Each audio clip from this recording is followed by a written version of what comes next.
As you may very well know, No Man's Sky is IGN's first game of the month.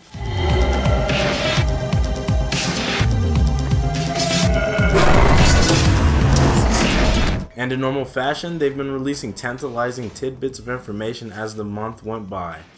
With the exception of the first video, which they released during the first Monday of July, in which they demonstrated 18 minutes of unscripted gameplay. In other videos, they've also spoken on the in-game economy, and as well as the process that the studio had to go through to create such an ambitious game, especially for a studio that small, as well as the many struggles they went through. They've also discussed the sci-fi inspirations for the game as well. The most recent video, however, has given us a preview of 5 different planets in the No Man's Sky universe.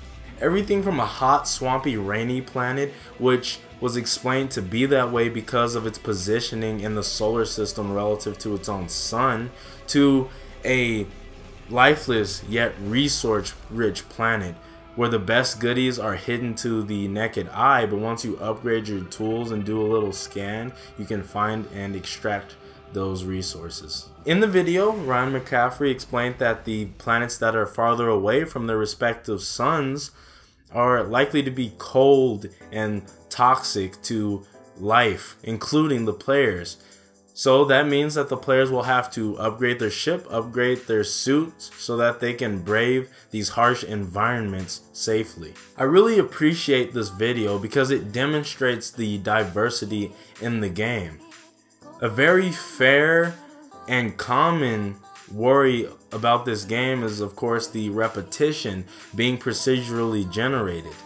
People are worried that how can a game be this large yet all these planets be so different and there be such variation in life on each planet.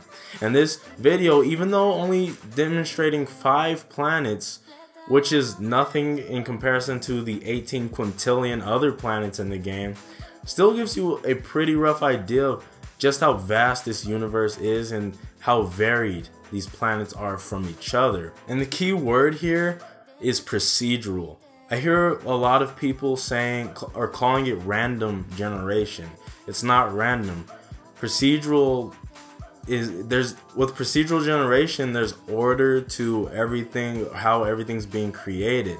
It's following specific math in order to figure out and construct the world and the behaviors, whereas random generation will just completely randomly build everything and nothing will make sense. If it was random, the universe wouldn't make any sense in this game. It would be random. There'd just be stuff in random places, or even nothing if that's what happened. Like random generation, it means random, especially when it comes to numbers.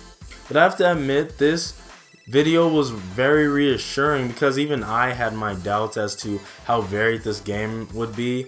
I believe that this game was possible, and you know, I'm excited for this game, but I was still skeptical about exactly how varied it was going to be, how intelligent the procedural generation AI was in its variations and what it created. And this video really does a great job of just, you know, helping you visualize this game and the environments. But of course, if you are skeptical as to how this procedural generation works, how it's even possible, I'd like to give a shout out to PBS Game Show. They made a great video explaining how the procedural generation works. According to Chaim Gingold, the designer of Spore's creature creator, formulas like these can be thought of as virtual DNA that guides how a plant grows from a seed into maturity. So I'll have a link to that in the description below. If you liked the video, don't forget to like it and share with those that may be interested. Let me know your thoughts in the comment section down below and subscribe for more content. Also, don't forget to follow me on Twitter so I can keep you up to date with my uploads. There will be a link to the video in the description, as well as the PBS Game Show's video in the description. As always, stay super, and I'll see you in the next video.